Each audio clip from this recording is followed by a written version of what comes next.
Welcome to the Poor Man's Gourmet Kitchen, where we share gourmet recipes at a low-budget wonder. Now check this out. Here I've got about a 10-pound pork shoulder roast. It's a real tender piece of meat, with the bone end still there.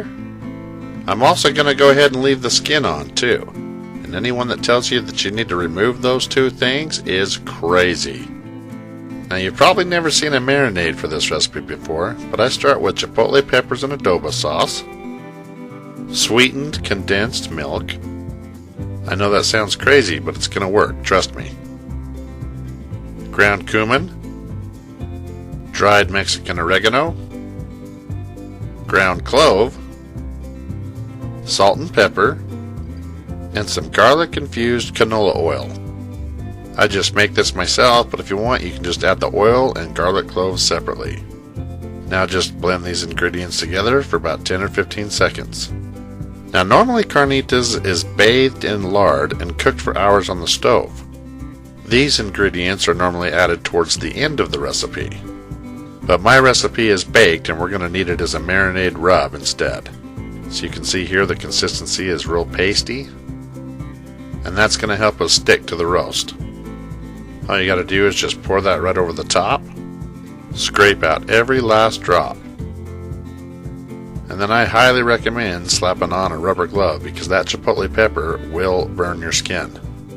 But all you got to do is just rub that into the meat everywhere, get it into every nook and cranny. And because we're going to slow and low roast this bad boy, you don't need to do this ahead of time, just right before you put it in is all. There's going to be plenty of time for those flavors to sink into that meat. And as the fat renders down, you're going to have plenty of lard here in this pot for that roast to cook in. Now all we need is one onion cut in half, and we'll add a portion to each end of this roasting pan.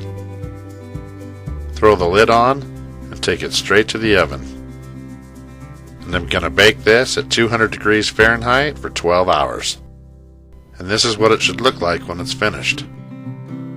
Now it's not done at this point, but it sure looks good, doesn't it? And check out all this rendered fat. I have not added any liquid whatsoever to this roasting pan during this cooking process. None. No lard needed. But these onions play an important role, and they really flavor the crap out of it. Oh, and check out this shoulder bone. With a little wiggle, that thing's gonna slide right out. Clean as a whistle. You know it's tender. But we want to crisp this thing up. The way we're going to do that is to cut it into portions now. Hence, carnitas.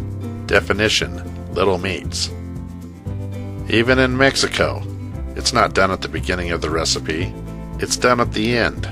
It's different than the way I'm showing you, but this is a great way to do it. Just one last cut down the middle. And while I'm doing that, don't forget to like and subscribe to my channel.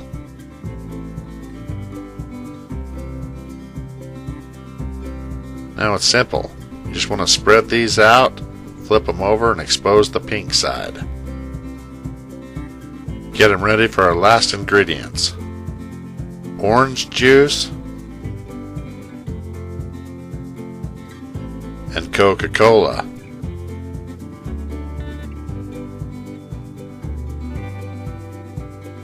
Now just spread that evenly over the top of that roast. Add 2 bay leaves. Then throw it back in the oven with the lid off and kick up the heat to 350 degrees Fahrenheit and bake it for 30 minutes. Then go ahead and pull it out so you can see we're getting some crispiness around the top.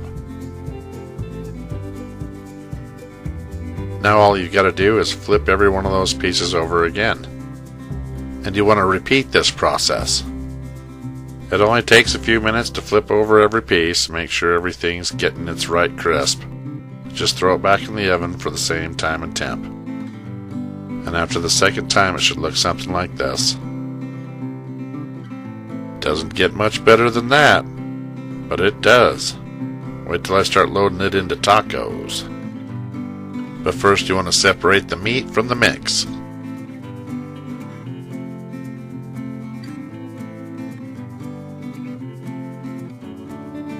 Save the liquid in case your meat starts drying out. But as you can see, there's nothing dry about this meat. Not one bit. Now we just gotta heat up some tortillas. I like to double them up.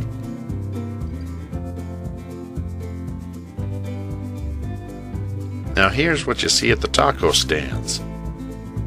You just throw down a pile of meat, and you take your knife to it and cut it into smaller bits and pieces. Look familiar? Now all I gotta do is load them up.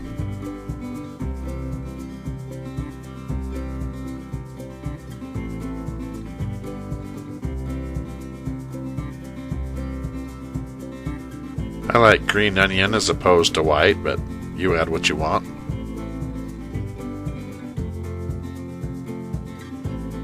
Cilantro.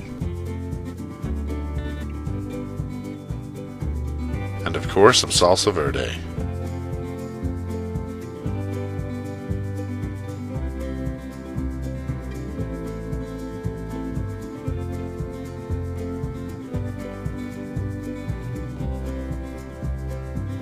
And there you have it.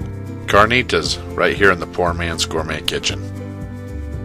Thank you for watching, and be sure to stop by PoorMansGourmetKitchen.com for more recipes and exact ingredients.